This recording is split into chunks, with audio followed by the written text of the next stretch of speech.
Hello guys and welcome here. So in today's video we are going to talk about the COS function inside of Microsoft Excel.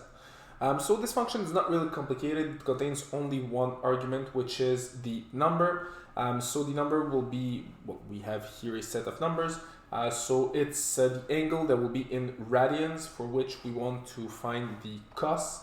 And the COS function will simply return us the cosinus of a given number.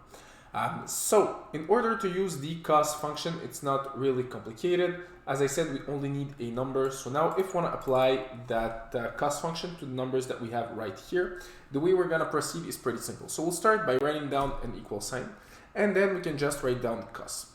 Once it's all done, we can just select this COS function right there, and then we need our number associated with the COS.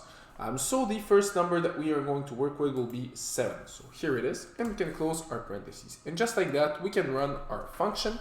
And as you can see, the COS of 7 will be this number right here. So it's going to be 0.7539. Now, if you want to apply it to all the functions right there, you don't have to rewrite it. You can either copy and paste it or just drag and drop it just like that.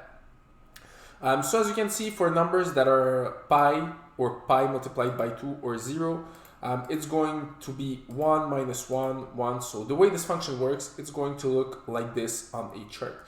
So your COS can really be between between minus 1 and 1. So no matter what is the given number in rads that you are going to use.